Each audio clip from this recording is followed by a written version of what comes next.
Hello everyone, my name is Arpit. तो दोस्तों आज हम पढ़ने वाले हैं अपना जो हिस्ट्री हम कवर कर रहे हैं उसमें जो हमारा लेसन नंबर 1 था उसका आज हम कवर करेंगे पार्ट नंबर 3। और आज ये चैप्टर जो है लेसन नंबर 1 जो है वो हमारा फिनिश हो जाएगा। आगे जो हम पढ़ेंगे वो एक्चुअल में हम हिस्ट्री स्टार्ट करेंगे। अभी तो हम ये पहले लेसन में ये देख रहे हैं दोस्तों कि जो हमारा ज्योग्राफी है उसका क्या इम्पैक्ट रहा है हमारे इंडियन हिस्ट्री में, जो कि बहुत इंपॉर्टेंट है। जब तक आपको प्लेसेस के बारे में नहीं पता होगा दोस्तों तब तक आप हिस्ट्री को कैसे समझेंगे कि कौन सी घटना कहाँ पे हुई है। इसी वजह से ये पहला चैप्टर मैं डिस्कस कर रहा हूँ जिसका नाम है इंडियन ज्योग्राफी और इसका क्या इम्पैक्ट रहा है हमारी हिस्ट्री पे। तो ये आज हमारा पार्ट 3 है और ये आज हमारा लास्ट चैप्टर होगा। इसका मतलब कि इसके बाद में ये चैप्टर हमारा फिनिश हो जाएगा। तो दोस्तों ये जो हमारा कोर्स है ये बहुत इंपॉर्टेंट कोर्स है उन सभी लोगों के लिए जो स्टेट पीसीएस की तैयारी कर रहे हैं, चाहे वो यूपी पीसीएस हो, यूपी पीएससी या फिर बीपीएससी, एमपीएससी या फिर आरपीएससी, सारे ही एग्ज़ाम के लिए ये कोर्स बहुत इंपॉर्टेंट है। अगर आप अभी जो नई पोस्ट आने लगी है, जैसे कि यूपी में वैकेंसी निकलती है, लगातार वैकेंसी 3-4 साल से आ रही है, एफएसओ डीओ की, डेजिग्नेटेड ऑफिसर की, इसमें वो सारे लोग एलिजिबल होते हैं। मतलब स्टेट पीसीएस के लिए सभी लोग एलिजिबल होते हैं। कॉमन सारी पोस्ट लगभग पोस्टें होती, कुछ पोस्टें होती हैं जो स्पेसिफिक पोस्ट के लिए होती हैं। तो इनके लिए अगर आपने बायोटेक्नोलॉजी किया हुआ है एफएसओ के लिए या फिर माइक्रोबायोलॉजी, बायोकेमिस्ट्री, तो आप अप्लाई कर सकते हैं। ये सारी चीज़ें मैं बता चुका हूँ। इसके साथ ही साथ दोस्तों अगर आप एसएससी, सीजीएल या फिर सीडीएस के लिए प्रिपेयर कर रहे हैं तो भी आपके लिए ये कोर्स इंपॉर्टेंट है। इसके साथ ही साथ दोस्तों यूपी ट्रिपल एससी या फिर एनी अदर गवर्नमेंट एग्जाम की अगर आप प्रिपरेशन कर रहे हैं और हिस्ट्री आपके सिलेबस में है तो ये कोर्स आपके लिए बहुत बहुत इंपॉर्टेंट रहने वाला है। दोस्तों वीडियो शुरू करने से पहले थोड़ा सा चैनल के बारे में बताना चाहूँगा। अगर आप चैनल पर नए हो तो प्लीज़ यार चैनल को सब्सक्राइब कर देना, ऑल नोटिफिकेशन बेल को ऑन कर लेना। किसी भी अपडेट के लिए, इन्फॉर्मेशन के लिए आप हमारे टेलीग्राम चैनल ज्वाइन कर सकते हैं। आप मुझे कमेंट करके या फिर मैसेज करके कुछ पूछ सकते हैं डायरेक्टली इंस्टाग्राम पे। तो दोस्तों जो हमारा आज का चैप्टर है, लेसन है, वो आपको पता ही है कि जो हमारा लेसन नंबर 1 का पार्ट नंबर 3 डिस्कस करेंगे। हमारा चैप्टर जो चल रहा है, लेसन जो चल रहा है उसका नेम है India geographical features and there impact on history क्या रहा है। तो दोस्तों अगर बात करें पिछले वाले वीडियोस में जो ऑलरेडी 2 वीडियो अपलोडेड हैं उनमें जो हमने बात करी थी, सबसे बड़ी बात जो मैंने आपको बताई थी कि अगर आपको इंडियन ज्योग्राफी को समझना है दोस्तों, हमें 3 टर्म को समझना पड़ेगा, Himalayan mountain, Indo Gangetic plain और सदर्न पेनिनसुला। अब ये कहाँ से आए, तो सबसे पहले हमें समझना पड़ेगा कि इंडियन सब कॉन्टिनेंट क्या होता है। तो इंडियन सब कॉन्टिनेंट जो है एक वेल डिफाइंड जियोग्राफिकल यूनिट है। कहने का मतलब ये है अगर हमें ज्योग्राफी को समझना है, इंडियन ज्योग्राफी को समझना है, तो हमें इस टर्म को समझना पड़ेगा कि ये इंडियन सब कॉन्टिनेंट क्या है। पहले मैंने वीडियो में आपको बताया था कि इंडियन सब कॉन्टिनेंट हमारी अर्थ पे एक ऐसा रीजन है जिस पे लगभग 5 से 6 कंट्री लाई करते हैं, जिसमें चाइना है, पाकिस्तान भी है और अपना इंडिया भी है और नेपाल, भूटान भी है। इंडिया इस पे सबसे बड़ा लार्जेस्ट कंट्री है, इसी वजह से इसको इंडियन सब कॉन्टिनेंट भी बोलते हैं। इसको डिवाइड किया गया है 3 पार्ट में, जैसा कि मैंने आपको बताया, Himalayan mountain, Indo Gangetic plain और सदर्न पेनिनसुला। तो पीछे दोस्तों हमने दोनों वीडियो में एक में डिस्कस किया, एक में हिमालयन माउंटेन, एक में इंडो गैंगेटिक प्लेन, और आज हम पढ़ेंगे सदर्न पेनिनसुला। इसको पढ़ने के बाद में आपको ऐसा लगेगा कि आपने पूरी इंडिया की ज्योग्राफी को एक अच्छे से समझ लिया है और आपको इसमें डेटा भी काफ़ी अच्छा मैंने दिया है जो आपके एग्ज़ाम पॉइंट ऑफ व्यू से बहुत ज़्यादा इंपॉर्टेंट है। तो दोस्तों आज जो हम पढ़ने वाले हैं, जो थर्ड हमारा जो था पार्ट, वो था द सदर्न पेनिनसुला। देखिए दोस्तों पेनिनसुला का मतलब क्या होता है, जैसे हमारा कंट्री का जो नीचे वाला पोर्शन है, जैसे ये हमारा इंडिया का मैप है, जो नीचे वाला जो पोर्शन है देखा होगा, इधर जो है वो अरेबियन सी है, इधर बे ऑफ बंगाल है, ये तीनों तरफ से जो है पानी से घिरा हुआ है। इसको क्या बोलते हैं, पेनिनसुला बोलते हैं। अगर कोई भी लैंड एरिया है, कोई भी कंट्री है, अगर वो 3 तरफ से पानी से घिरा हुआ है तो उस एरिया को हम बोलते हैं पेनिनसुला। पेनिनसुला का मतलब होता है दोस्तों हिंदी में प्रायद्वीप।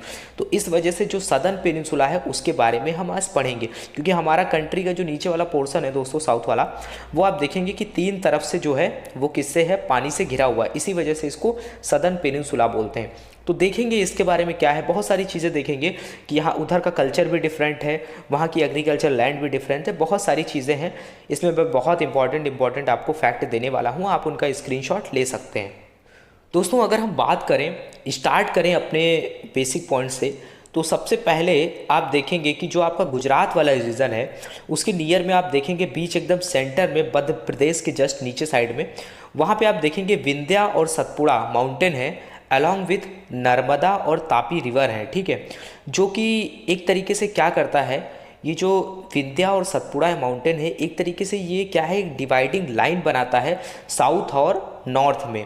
जैसे कि आप देखेंगे कि जो हमारा जो भारत है उसमें आप देखेंगे कि जो ऊपर वाला जो पोर्शन है वो देखेंगे आप, नॉर्थ वाला पोर्शन है, नीचे वाला साउथ वाला पोर्शन है। तो दोस्तों मैं थोड़ा सा मैप को अगर थोड़ा सही से बना पाऊँ तो यहाँ पे आप देखेंगे ये जो ऊपर वाला पोर्शन है ये नॉर्थ वाला पोर्शन है, नीचे वाला जो पोर्शन है साउथ वाला पोर्शन है। इसके बीच में जो विंध्या और सतपुड़ा माउंटेन है ये बीच में एक ग्रेट डिवाइडिंग लाइन बनाता है, जिसकी वजह से साउथ और नॉर्थ को डिवाइड किया जाता है। एक ग्रेट डिवाइडिंग लाइन है दोस्तों, जहाँ से हम बता सकते हैं कि अब जो है नॉर्थ ख़त्म हो गया, साउथ स्टार्ट हो गया है। तो ये ग्रेट डिवाइडिंग लाइन की तरह वर्क करता है। उसके बाद में दोस्तों अगर बात करें जो अपना विंध्या माउंटेन है, इसके जो साउथ में एक प्लेटू है जिसको हम डेक्कन प्लेटू बोलते हैं, जो कि बहुत सारे वोल्केनिक रॉक से बना हुआ है, जो कि डिफरेंट है, जो उसकी रॉक्स हैं वो डिफरेंट हैं नदर्न माउंटेन से। ठीक है दोस्तों, तो ये आप देख पा रहे हैं, ये हमारा इंडिया का मैप है। इसमें आप थोड़ा सा ईजिली अच्छे से समझ पाएंगे।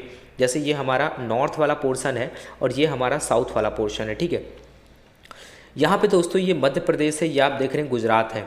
तो यहाँ पे आप देखेंगे थोड़ा सा नीचे में ये विंध्या और सतपुड़ा जो है ये माउंटेन है। यहाँ पे एक ग्रेट, ये आप देख रहे हैं ये नर्मदा और तापी रिवर है, ये जो ब्लू कलर की है ये नर्मदा और तापी रिवर है। ठीक है, तो आप देखेंगे दोस्तों कि एक तरीके से ये ग्रेट डिवाइडिंग लाइन बना रहा है कि नॉर्थ वाले पोर्शन को डिवाइड कर रहा है, उस नॉर्थ और साउथ पोर्शन को डिवाइड कर रहा है। तो यहाँ से हम बोल सकते हैं कि इधर वाला पोर्शन जो है वो नॉर्थ है, इधर वाला पोर्शन जो है वो साउथ है। तो इतना आप समझ गए होंगे। जैसा मैंने आपको बताया था पेनिनसुला की बात, तो ये जो पोर्शन आप देख रहे हैं, ये इतना पोर्शन जो है ये 3 तरफ से पानी से घिरा हुआ है, समुद्र से घिरा हुआ है। इधर आप देख पा रहे हैं ये अरेबियन सी है, इधर जो है बे ऑफ बंगाल है।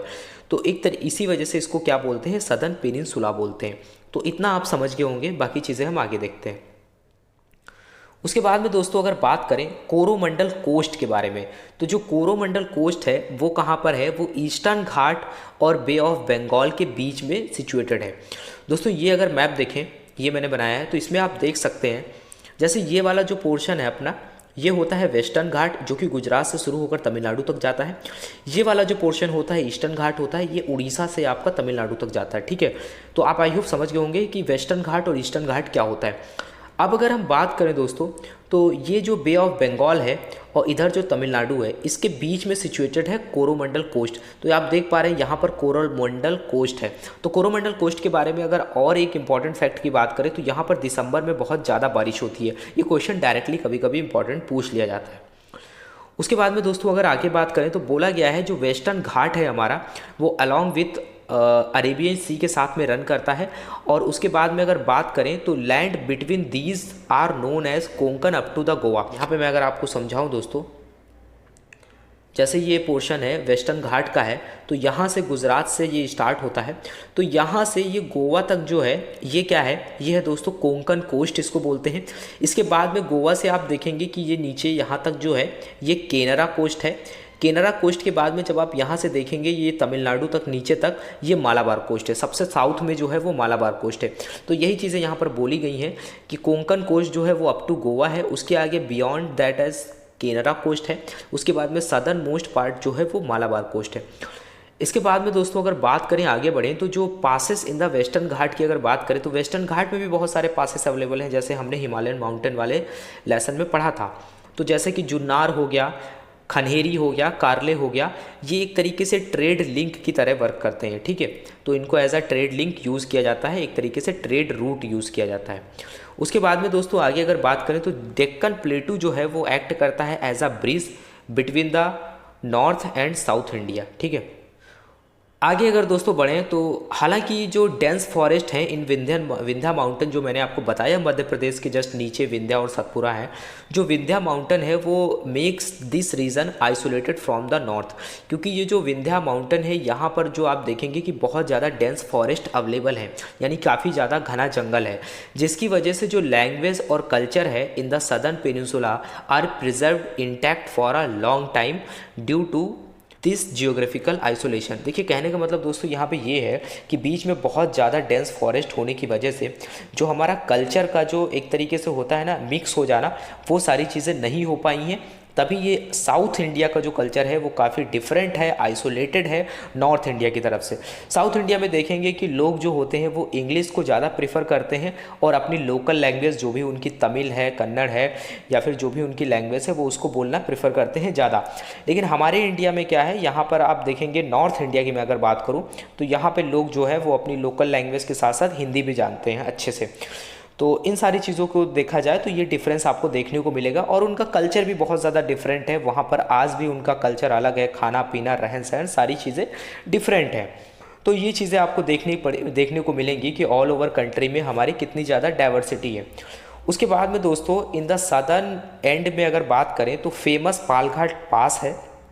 ठीक है दोस्तों, एक तरीके से ये पैसेज है, अक्रॉस द पैसेज यानी कि रास्ता है across the ghat from Kaveri valley to Malabar coast. जो कावेरी वैली है वहाँ पे आप देखेंगे तो कावेरी वैली से मालाबार कोस्ट के जो है उसके बीच में एक तरीके से ये पैसेज है, रास्ता है, ऐसा यूज़ होता है पैसेज की तरह। उसके बाद में जो पालघाट पास है वो इम्पॉर्टेंट ट्रेड रूट रहा है इंडो रोमन ट्रेड के टाइम पे। एंशियंट टाइम में जो इंडो रोमन ट्रेड था उनके लिए ये क्या रहा है, एक तरीके से बहुत ही इम्पॉर्टेंट ट्रेड रूट रहा है। आगे अगर दोस्तों बात करें, देखिए हर लाइन में यहाँ पर बहुत इंपॉर्टेंट चीज़ें लिखी हैं जो डायरेक्टली एग्जाम में पूछी जाती हैं। तो अनाईमुड़ी जो है is the highest peak in the southern peninsula. अगर आपसे पूछा जाए जो सदर्न पेनिनसुला है, ऐसे क्वेश्चन आते हैं हाईएस्ट पीक कौन सी है सदर्न पेनिनसुला में, तो वो अनाईमुड़ी है। उसके बाद में दोस्तों एक टर्म है डोडा पेट्टा जो है is an another highest peak है in the western Ghat. Western Ghat की अगर बात करें तो वो डोडा पेट्टा जो है वो हाईएस्ट पीक है। उसके बाद में दोस्तों ये सारी चीज़ें आपने देखी वेस्टर्न घाट में, वेस्टर्न घाट के बारे में आपने देखा। अगर ईस्टर्न घाट की बात करें ना तो वो बहुत ज़्यादा डेंस नहीं है, क्योंकि वहाँ पर आप देखेंगे कि जो है जो रिवर फ्लो है वो काफ़ी ज़्यादा है। तो इस वजह से जो है सेवरल ओपनिंग्स आपको वहाँ पर देखने को मिलेंगी जो कि रिवर्स जो बहती हैं, जो बे ऑफ बंगाल में अपना पानी गिराती हैं। तो कहने का मतलब ये है जो ईस्ट की ओर फ्लो होने वाली रिवर हैं वो ज़्यादा होने की वजह से ये बहुत ज़्यादा डेंस नहीं है। सेवरल ओपनिंग्स आपको यहाँ पर देखने को मिलेंगी। किस साइड में, यानी कि ईस्ट साइड में, ईस्टर्न घाट की तरफ।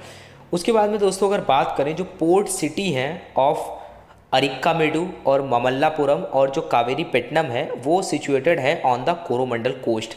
कोरोमंडल कोस्ट के बारे में दोस्तों मैंने आपको बताया था, ये जो आपका ईस्टर्न घाट है, इधर जो बे ऑफ बंगाल है, ये तमिलनाडु के बीच में कोरोमंडल कोस्ट है और कोरोमंडल कोस्ट पे ही जो पोर्ट सिटी है वो सिचुएटेड है कौन सी, एक जैसे अरिक्कामेडू और ममल्लापुरम और कावेरीपेट्टनम। ठीक है, ये इंपॉर्टेंट डेटा है, आप याद रखिएगा, स्क्रीनशॉट आप ले सकते हैं। उसके बाद में दोस्तों बात करें जो major river of the southern peninsula है आर ऑलमोस्ट रनिंग पैरेलल, वो ऑलमोस्ट जो है पैरेलल रनिंग करती हैं। जैसे कि अगर बात करें, देखिए दोस्तों दो टर्म है यहाँ पे, ईस्ट फ्लोइंग रिवर है और वेस्ट फ्लोइंग रिवर है। ईस्ट फ्लोइंग रिवर का मतलब ये होता है जो रिवर वेस्ट से जाकर के ईस्ट में अपना पानी गिराती है उसको ईस्ट फ्लोइंग रिवर बोलते हैं। वेस्ट फ्लोइंग रिवर का मतलब है जो अपना पानी वेस्ट में गिराती है उनको वेस्ट फ्लोइंग रिवर बोलते हैं। जो रिवर वेस्ट फ्लोइंग होती है दोस्तों वो अपना पानी अरेबियन सी में गिराती हैं और जो रिवर जो होती हैं ईस्ट फ्लोइंग होती हैं वो अपना पानी जो है किसमें, बे ऑफ बंगाल में गिराती हैं। ये एक इंपॉर्टेंट कॉन्सेप्ट है, इसको याद रखिएगा। दोस्तों आगे अगर बात करें तो जो major river of the southern peninsula है आर ऑलमोस्ट रनिंग पैरेलल में, जैसे कि महानदी हो गया is the eastern end of the peninsula, Narmada हो गया, ताप्ती हो गया, run from east to waste.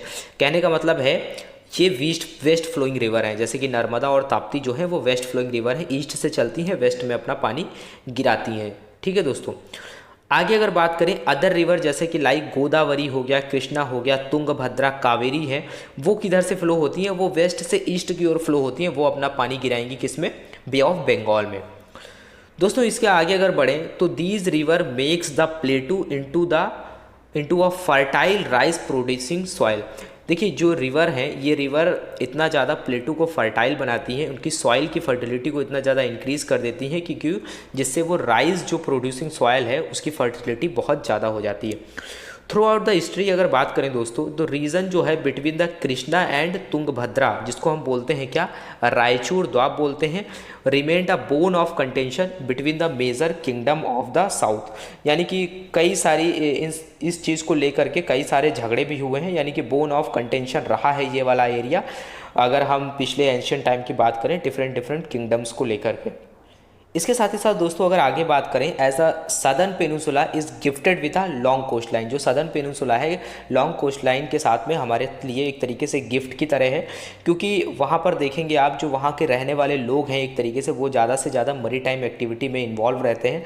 जैसे कि अगर हम बात करें तो a great deal of trade and commerce जितना भी उधर होता है ना, वो सारा काफ़ी समय से पहले से चला आ रहा है सी वेज को लेकर के, यानी कि सी वेज के थ्रू वो अपना ट्रेड करते हैं। तो इस वजह से जो है कोस्ट लाइन जो है वो बहुत बहुत इंपॉर्टेंट हो जाती है इन लोगों के लिए। इसके बाद में दोस्तों अगर देखें जो इन द ईस्ट जो है जो मरीनर्स हैं वो कहाँ तक जा चुके हैं, वो आपके ट्रेड को लेकर के, यानी कि उन्होंने कहाँ कहाँ ट्रेड किया है, जावा, सुमात्रा और बर्मा और कंबोडिया तक को अपने ट्रेड को फैलाया हुआ है।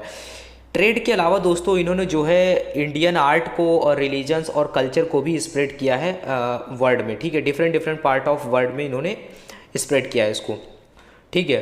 तो आगे अगर देखें दोस्तों तो ये आपने देखा कि हमारा जो सदर्न पेनिनसुला वाला पोर्शन था, तो अब यहाँ पर हम देखेंगे कि जो इंडिया है a land of unity in diversity क्या है।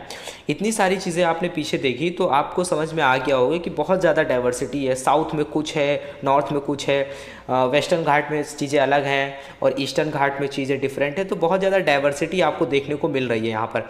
अब हम दोस्तों इस टॉपिक में डिस्कस करेंगे कि इतनी ज़्यादा डाइवर्सिटी होने के बाद में कि यहाँ पर कैसे आपको देखने को मिलता है कि इतनी ज़्यादा यूनिटी है, क्यों कहा जाता है a land of unity in diversity, ठीक है दोस्तों।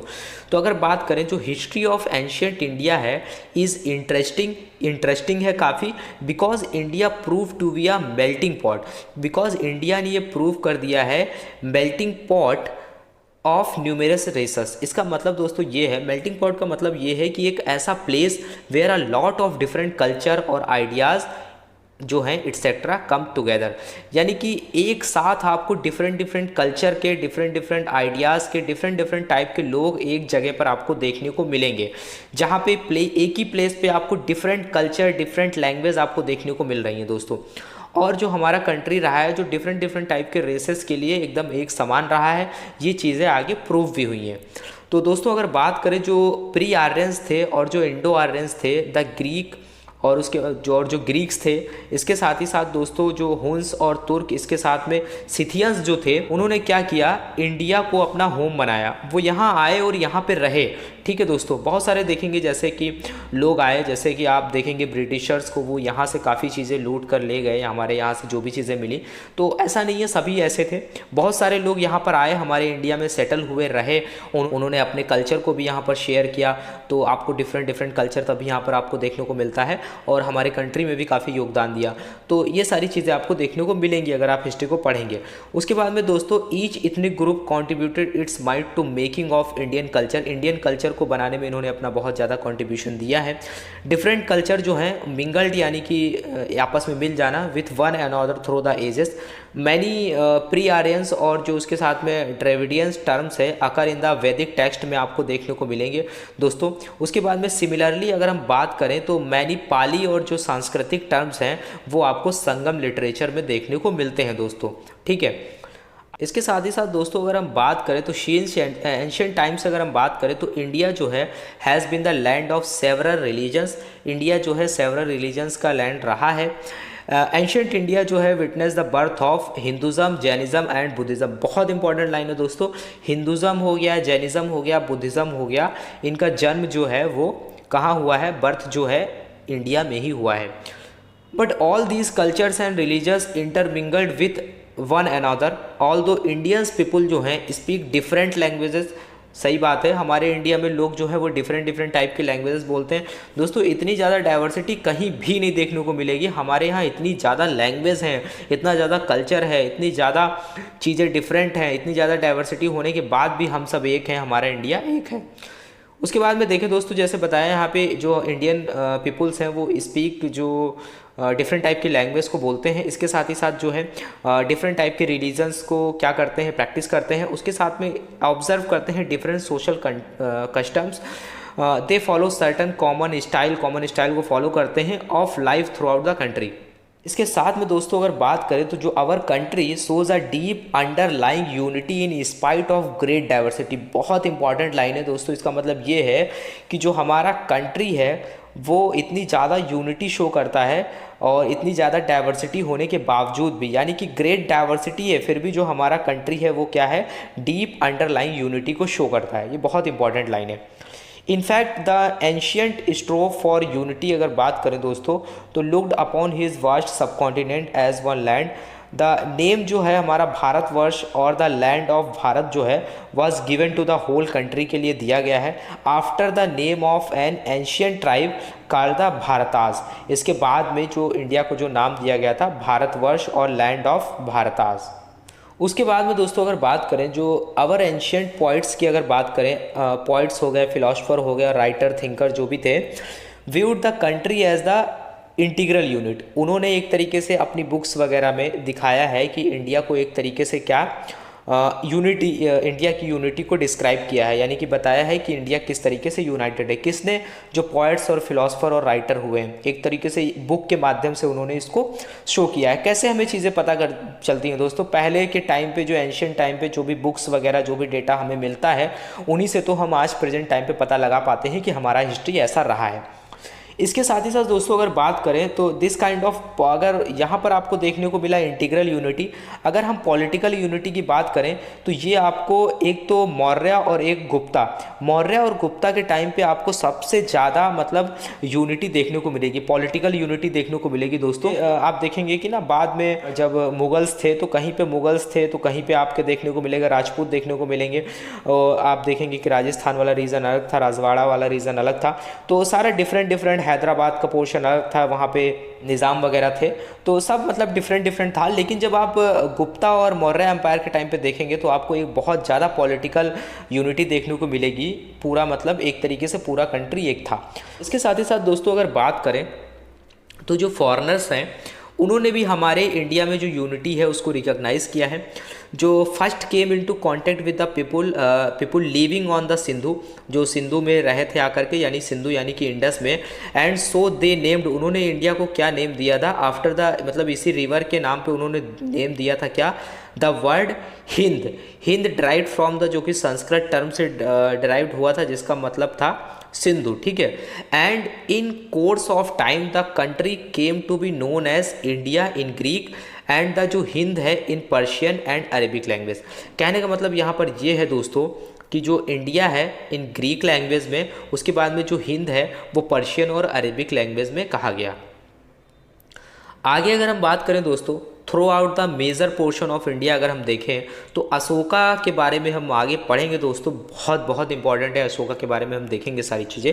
तो जो अशोका इंस्क्रिप्शन है वह रिटन इन द, जो कि प्राकृत लैंग्वेज में लिखे गए हैं। उसके साथ ही साथ जो एंशियंट इपिक की अगर बात करें, जैसे कि रामायण हो गया, महाभारत हो गया, were studied with the same zeal and devotion throughout the country. आज भी आप देखते हैं कि महाभारत और रामायण है काफ़ी पुराना इपिक होने के बावजूद भी आज उसकी जो इम्पोर्टेंस है वो कम नहीं है, उतनी ज़्यादा इम्पोर्टेंस आज भी है, आज भी हम लोग उसको इतना ही ज़्यादा महत्व देते हैं। ओरिजिनली कंपोज्ड इन संस्कृत, जो कि संस्कृत में था ओरिजिनली, उसके बाद में these epic came to be presented in different local languages. इसके बाद में दोस्तों hence India has emerged a multi religious and multi cultural society है। इसके साथ ही दोस्तों हाउएवर, मतलब कि हालांकि अगर बात करें हम तो अंडरलाइन यूनिटी और इंटीग्रिटी और जो प्लूरल करेक्टर है इंडियन सोसाइटी का, वो एक तरीके से क्या है, रियल स्ट्रेंथ है for the development of the country. ठीक है दोस्तों।